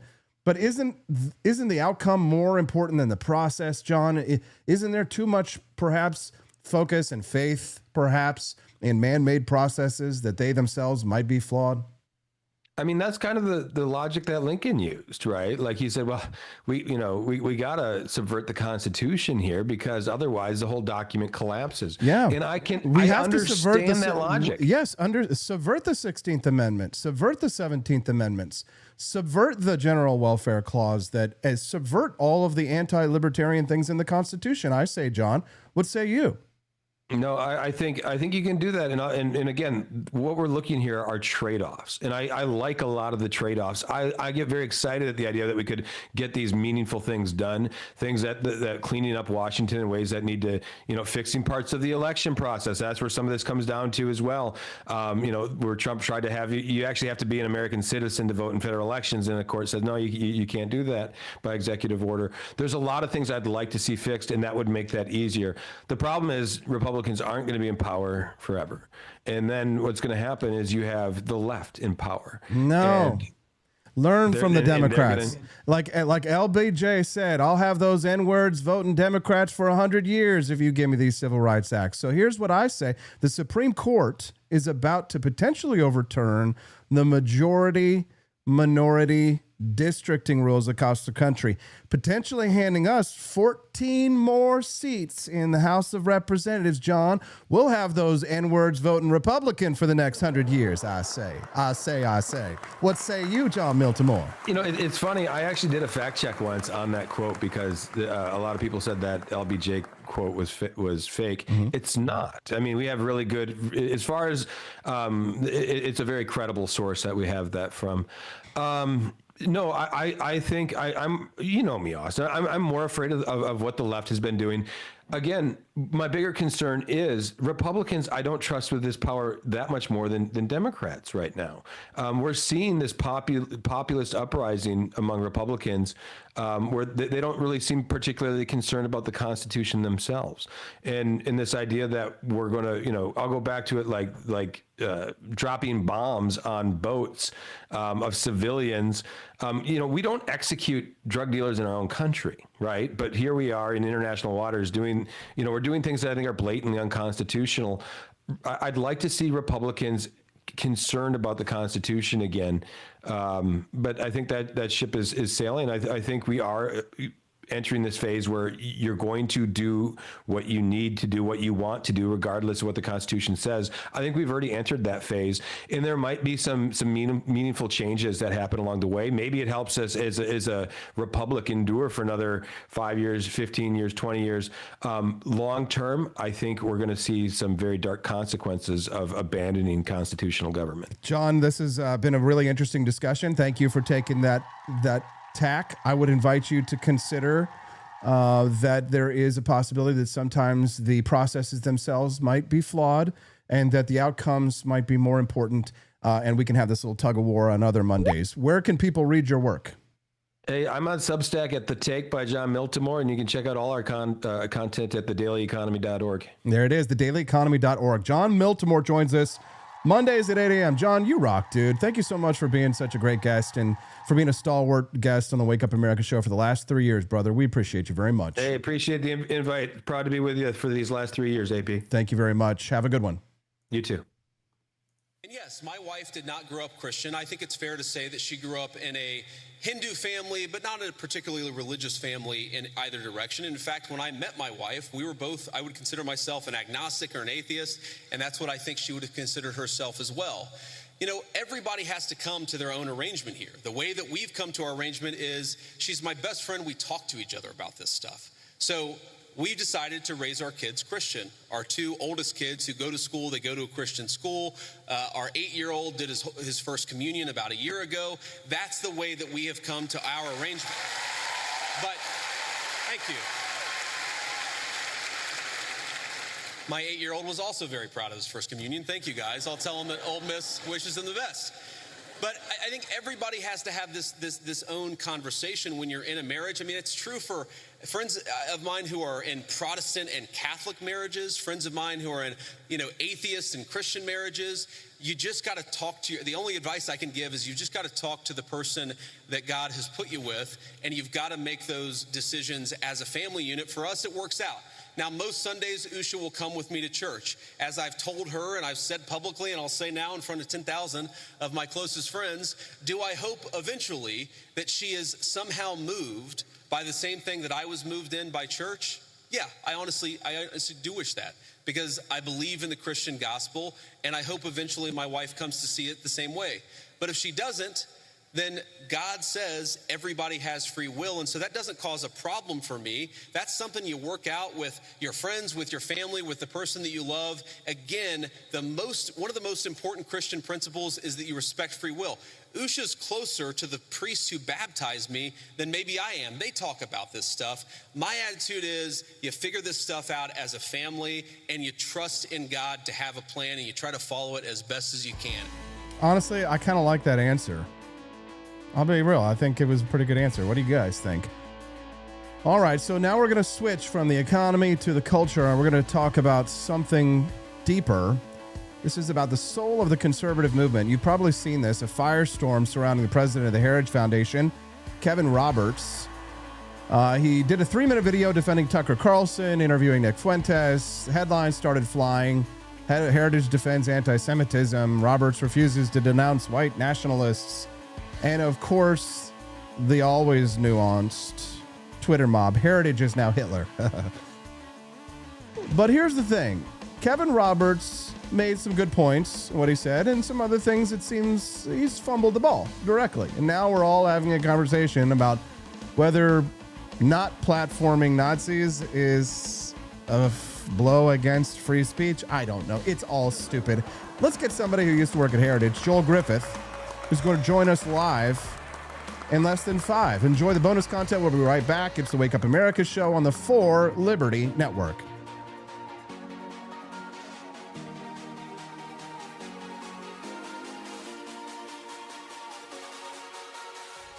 About 1 in 5 kids are at risk of losing SNAP. Centralized control keeps failing low-income families. The best way to ensure healthy outcomes and protect children from the partisan crossfire of DC politicking is to break the federal grip on nutrition programs. The federal government shutdown is disrupting major federal programs, including the Supplemental Nutrition Assistance Program, SNAP. Now, 1 in 5 children nationwide risks losing benefits because Congress has failed to pass a budget. On October 30th, a federal judge ordered the United States Department of Agriculture, USDA, to draw from SNAP's contingency fund to cover payments, but that fund holds roughly $5 to $6 billion, barely enough to cover 3 weeks of payments for a program that spends more than $8 billion each month. The ongoing deadlock highlights SNAP's fragility due to its near-total reliance on federal funding. More importantly, its chronic dependency on Washington's one-size-fits-all solutions has left it failing the very children it's supposed to help. The best way to ensure healthy outcomes for kids and protect them from the partisan crossfire of DC politicking is to break the federal grip on nutrition programs. Washington has become a permanent fixture of childhood in low-income America. The N in SNAP stands for nutrition, but federal food aid has routinely failed to deliver healthy diets for low-income families, despite nearly $2 trillion in spending since 2000. Almost 1/4 of food purchases by SNAP households are for junk food, which undermines the efforts of doctors and other federal agencies to promote healthy diets. SNAP participants also have higher rates of obesity and poorer nutrition than non-participants, regularly failing to meet dietary guidelines while performing poorly on key health indicators. All of this has helped drive child obesity to nearly 1 in 5 children and adolescents as of 2020. SNAP may provide assistance to families, but a program that consistently fails to deliver positive outcomes for the children it aims to serve falls far short of its purpose. We've seen this problem before, and its solution. Like SNAP, Congress designed Aid to Families with Dependent Children, AFDC, to assist low-income households, but its structure created perverse incentives that encouraged single motherhood, punished work, and trapped families in dependency for years. The 1996 welfare reforms replaced AFDC with Temporary Assistance for Needy Families, TANF, a fixed block grant program that provided states with much-needed flexibility to innovate and tailor their programs to fit the needs of their residents. States leveraged TANF's block grant flexibility by shifting funds from pure cash assistance to targeted supports such as childcare subsidies, job training, and education programs. These reforms helped parents, especially single mothers, overcome employment barriers and increase their income. The results surpassed everyone's predictions. Within a decade, more than 1.6 million children were lifted out of poverty. Additionally, poverty in single mother families fell to record lows, and overall poverty and child hunger declined substantially. All of this occurred while welfare caseloads declined by more than half. By converting SNAP into a block grant and gradually decoupling it from federal dollars, states would be able to take on decision-making and responsibility for their programs, controlling funding and tailoring solutions to the needs of their low-income families. Just as TANF prioritized economic independence and employment, state SNAP reforms could prioritize better health and self-sufficiency. The current shutdown should serve as a catalyst for Congress to reassess the federal role in welfare. Children shouldn't go hungry because Congress can't govern, nor should they be dependent on the DC bureaucracy for their food. SNAP's centralization and reliance on federal dollars have caused it to fail at meeting the nutritional needs of children, and now millions of families face the prospect of sudden benefit disruptions. Congress should stop treating Americans as collateral damage in their fight over extending Obamacare subsidies and end the shutdown immediately. While restoring federal funding will avoid immediate disruptions to benefits, Congress should also reform welfare to ensure it helps rather than hinders the families who rely on it. SNAP is outdated. Congress should devolve funding and administration to the states, allowing them to pursue more effective nutrition policies for low-income families. That description can go both ways. What we're trying to do is eliminate that kind of venom both directions. Is it venomous to say that you hate Christian Zionists? Oh, of course it is. I mean, I've been really clear, not just yesterday and today, but my entire career, and the Heritage certainly has in its entire existence, that those kinds of things are just abhorrent. I said that literally yesterday. Because Tucker said those things. So that would be, I mean, is that not sowing division? It's certainly not helpful, but it doesn't mean that he ought to be canceled, because if in fact that's not the question. It's not whether he should be canceled. Is that sowing division to say things like that? Oh, it's certainly in a lot of our friends' minds. But the point. Yikes, cringe. All right, coming up, we're going to talk about one of the most shocking political face plants of the year. Not from the left, but from one of the most powerful conservative institutions in America, Heritage Foundation President Kevin Roberts. He decided to throw his full weight behind Tucker Carlson before realizing that Tucker had just platformed Nick Fuentes, famous Hitler lover, Holocaust denier, Groyper ringleader. Somebody so toxic he makes David Duke look like a Rotary Club member. So Roberts framed it as a stand against cancel culture, but instead of showing backbone, he ended up looking blind, defending a man without knowing the facts. And in doing so, he's kind of muddied the moral waters for everyone else. Staffers rebelled. Donors panicked, conservatives of good conscience spoke out. So we played that clip, and now we're going to talk to Joel Griffith. He's a former Heritage Fellow, co-chair of the Young Jewish Conservatives, current senior fellow at Advancing American Freedom. He's going to help us sort this out, what it means for the future of the conservative movement, and whether Heritage has lost its moral compass. Joining us now, Joel Griffith. Good morning, Joel. Welcome to the Wake Up America Show. Yeah, you spent years at Heritage. So what was your first reaction when Kevin Roberts publicly backed Tucker Carlson without knowing who Tucker had just interviewed? Well, I was a bit surprised because I thought with all of the uproar and, of course, with all the knowledge that we have of Tucker's past sympathies with Qatar, with Putin, with the Iranian regime, and, of course, now with Maduro, I thought that this would at last be the Heritage Foundation and Dr. Roberts taking a clean break with Tucker Carlson. This is long overdue. This is years overdue. So somebody sent me that link, and I watched it, and I was disappointed. I was appalled.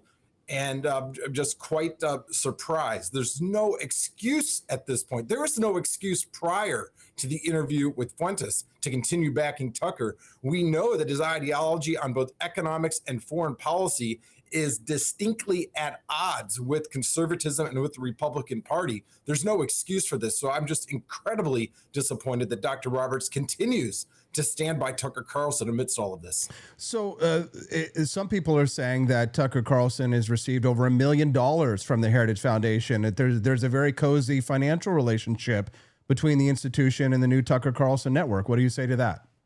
Well, yes. Well, it's very public that the Heritage Foundation, at least until recently, was a paid partner of the Tucker Show. You can go to Tucker Carlson and just click in the search term for Heritage, and you'll see the shows that Heritage has sponsored over the past year or so. And those are pricey sponsorships. So this was an official endorsement of Tucker by Heritage, of course. And just a few years ago, the Heritage Foundation hosted Tucker on stage at the 50th Gala.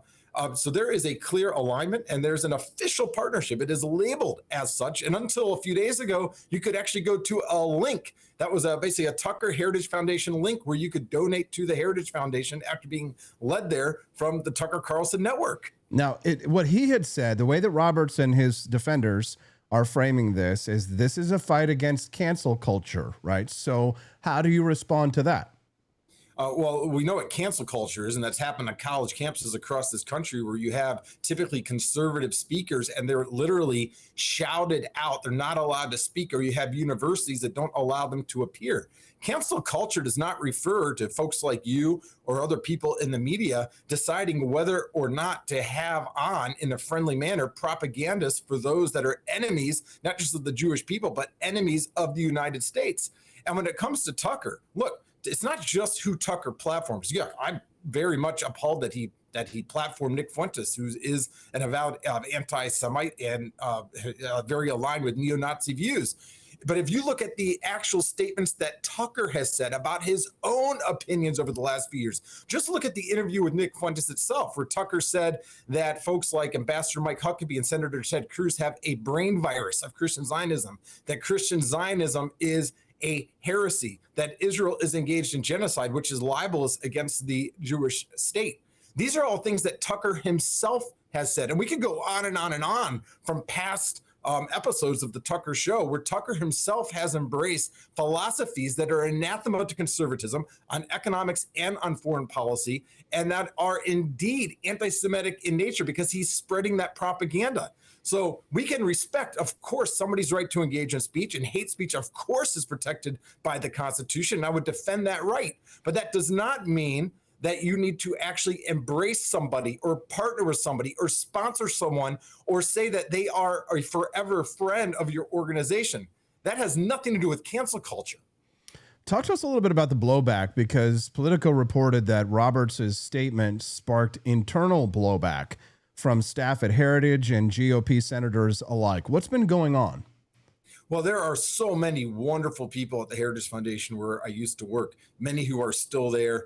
And I was so incredibly pleased to see a number of them speak out online, I would say at the risk of their jobs, because Heritage has a very tight, what they call a one voice policy. It's very, very unusual, and it's not welcome to be speaking out against what those at the top of the organization are saying. So to see so many of those staff members speaking out publicly against anti-Semitism and against what Tucker Carlson has been doing, that was reassuring. This is not a problem that's organization-wide. It's really a problem at the top. And look, once again, it's not just this one episode of the Tucker Show. This has been going back now for several years, where Tucker's openly embracing these views that are very much at odds with our nation, economics, and with our foreign policy.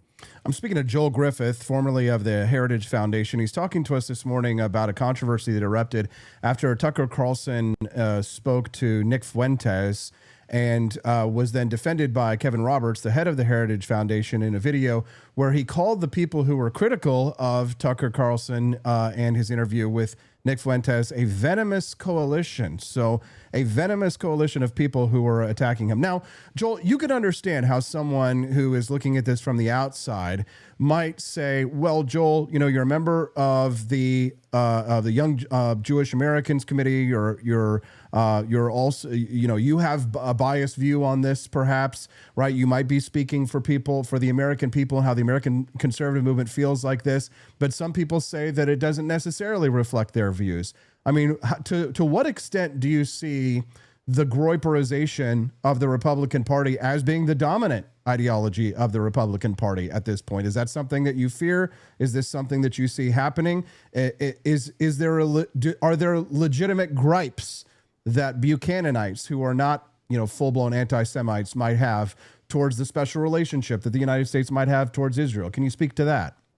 Yeah, well, I believe that this gripper wing of the movement, those that are very vocally opposed to Israel and that are oftentimes engaged in outright anti-Semitic mantras, I do not believe they represent the majority of the Republican Party base or conservative. And they happen to be right now amongst the most loudest. But every public opinion poll that I am looking at shows that that both independents and Republicans, and particularly the MAGA base, are overwhelmingly in support of our ally Israel. So I still believe that anti-Semitism writ large is more predominant on the left, but it's a growing problem on the right.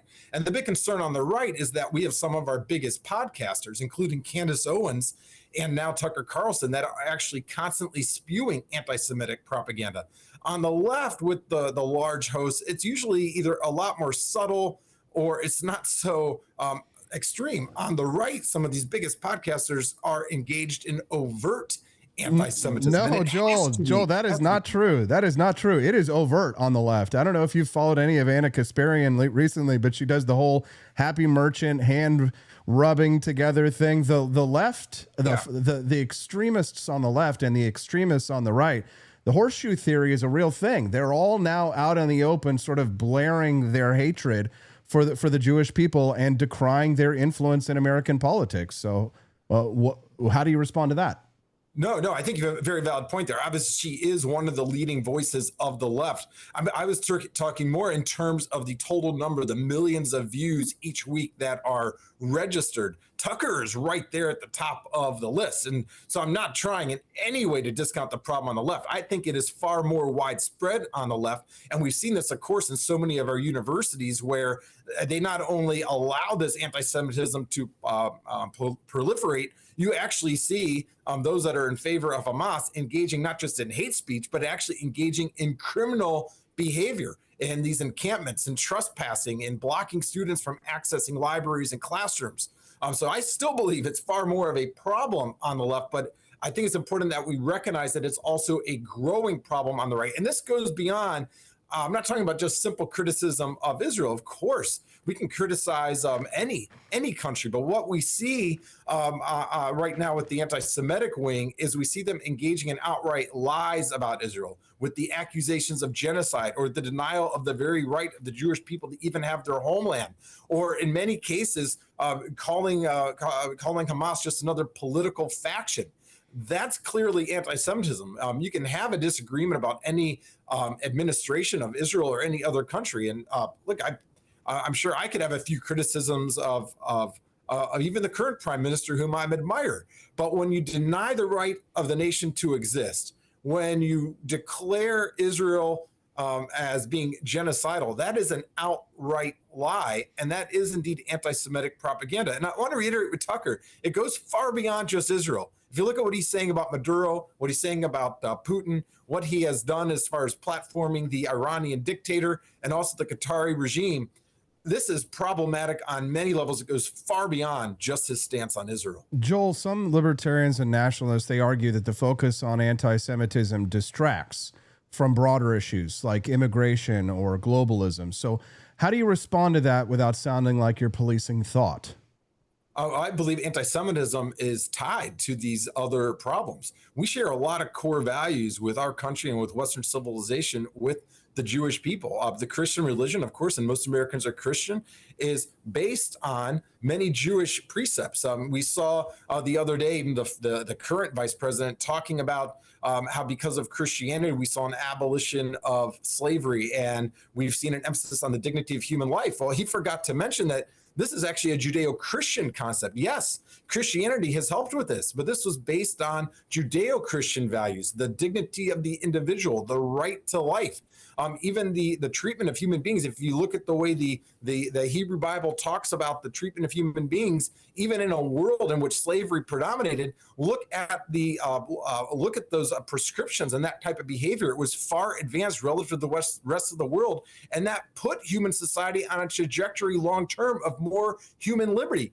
You have to acknowledge that this is a Judeo-Christian basis. And look, the enemies of the Jewish state and of the Jewish people, they're also the enemies of the West. If you look at the terrorist activity that has been occurring by radical Islamists and jihadists, this existed prior to the foundation of the current Jewish state. It would exist regardless of whether or not Israel existed. We share a common enemy. And I, for one, as an American, am thankful that we have a friend in the Mideast that has their ear on the ground, that is actually taking efforts to extinguish many of those terrorist threats before they can harm us here at home or harm our allies. Yeah, that's the argument that I've been making in recent months, is that Israel stands as a shield between us and the barbarian tribes. I consider myself very much to be an objectivist in the Ayn Randian way, and she had plenty of criticisms for Israel in the way that their government had been structured.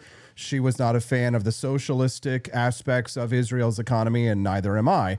However, she saw Israel as as the tip of a spear in the fight against barbarism, against communism. And that's why whenever these groypers appear at rallies, they might find themselves in full agreement with Antifa communists and leftists because their foreign policy so frequently overlaps.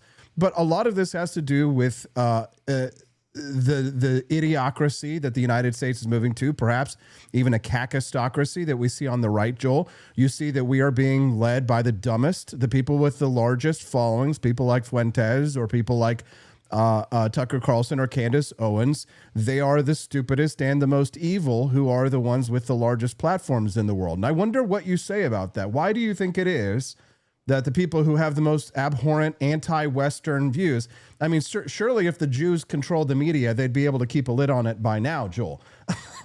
So can you talk to us right now why you think that these views are, these anti-Semitic views are so popular at the moment? Well, part of this, of course, is that a lot of the folks you mentioned, they are entertaining to watch. And so you develop a mass following partly because of the entertainment value. But there's also this notion that a lot of what they say, it provides a ready way to explain the troubles that we find in the world, both in terms of security and warfare, but in terms of the economic problems that we're facing. And even though we are the most prosperous country in the history of mankind, we can't doubt that we are underneath some economic pressure right now. It's a lot easy to place the blame on this one group of people that supposedly controls the governments and controls the banks and the militaries, rather than dive into the policy nuances of exactly why we're in this situation.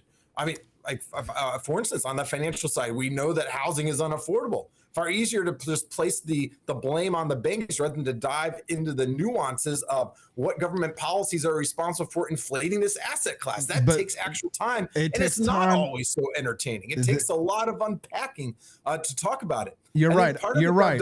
Joel, I would rather watch a 2-hour documentary from Alex Jones about Bohemian Grove than read a 2 hours of a heritage brief. No offense. But I agree with you. We only have a few more minutes, so I want to hit one more question for you before we go and let you plug anything that you want to plug. What should the right's standard be when dealing with voices like Tucker Carlson and Fuentes?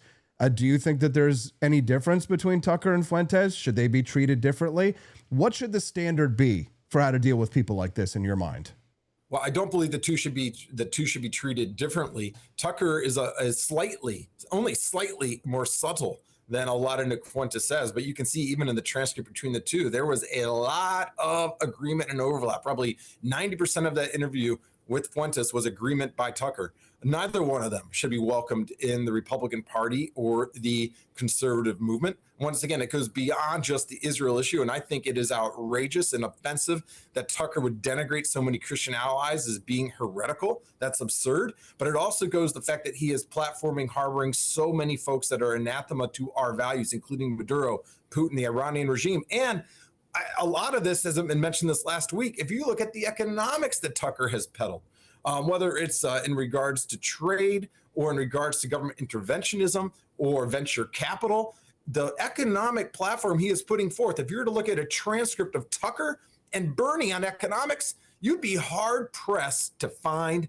a difference. Neither one of them should be considered conservative or part of the conservative movement. Okay, well, that's a pretty strong statement there, Joel.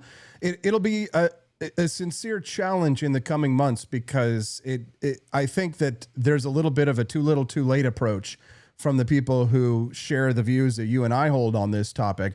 At the moment, it seems as if the I will call them the forces of evil seem to have the upper hand. So without some kind of a positive countervailing force on something like this, in 5 to 10 years, you'll see the fruits of the seeds that are being planted right now if we don't get smart and start pushing back. Joel, is there anything else that you'd like to share with our audience or plug before we let you go today, friend?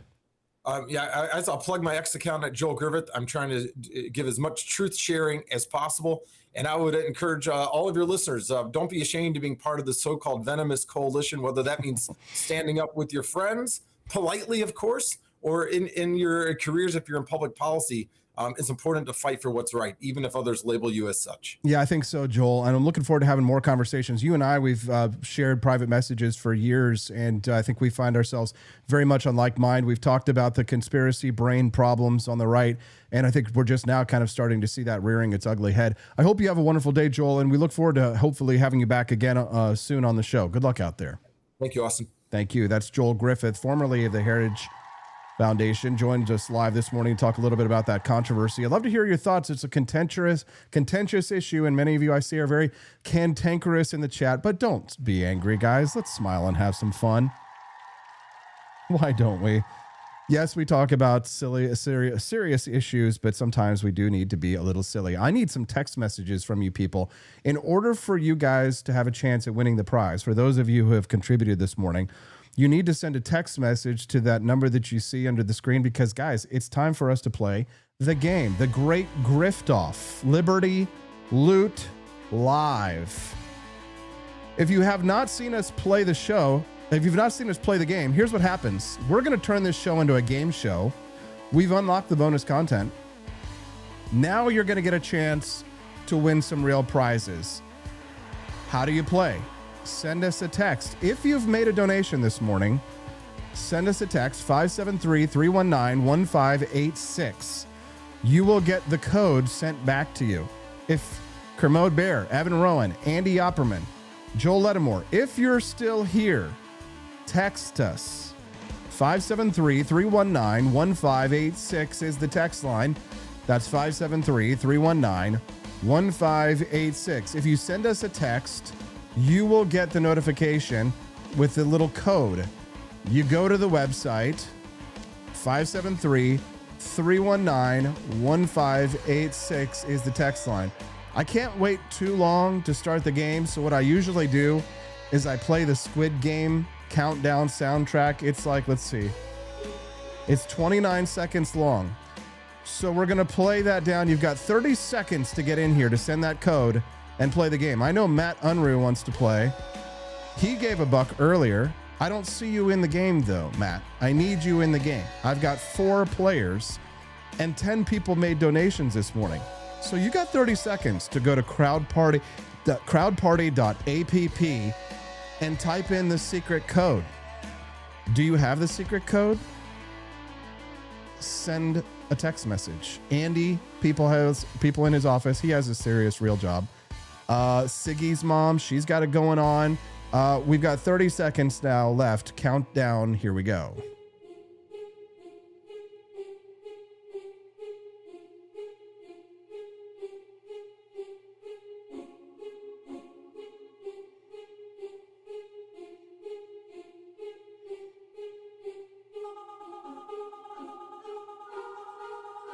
You may have a code, Matt, but you're not in the game room. I don't see you.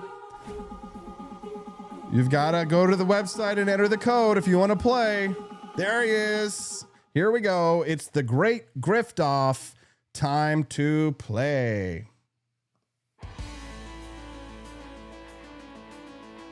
Get ready and go. Share a fun fact about yourself. In high school, when I was younger,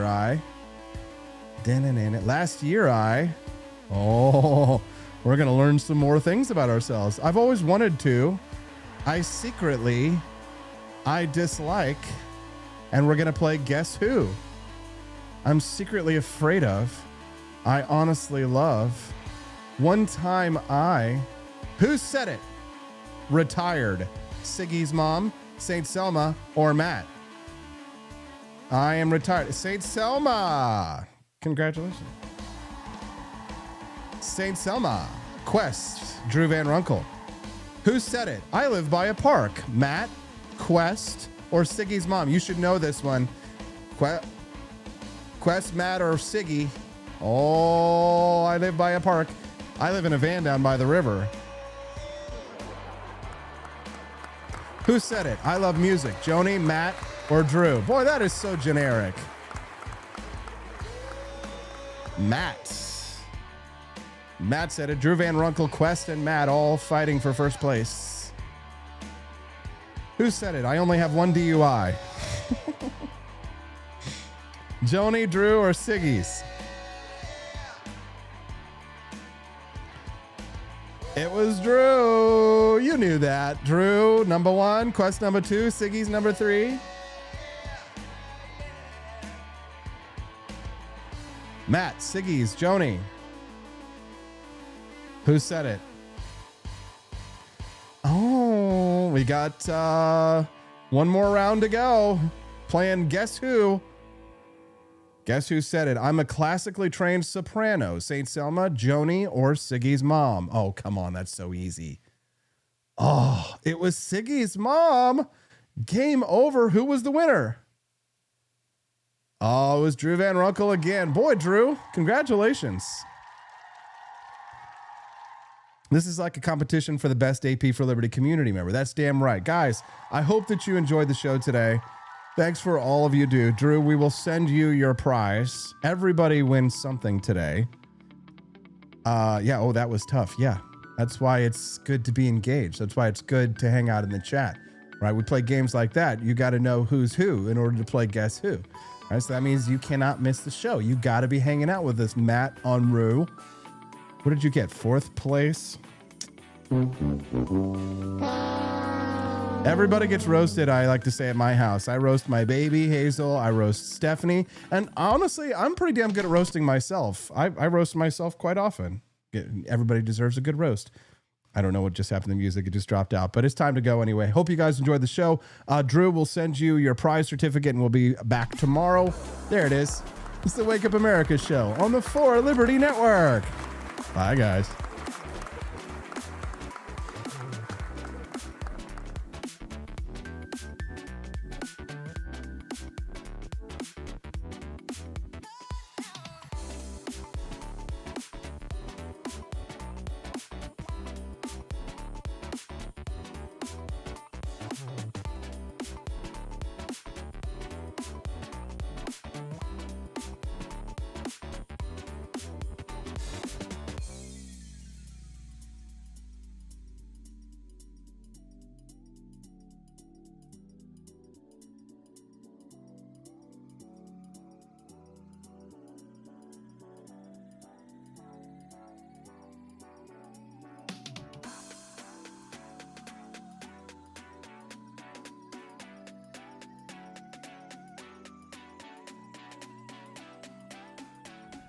About 1 in 5 kids are at risk of losing SNAP.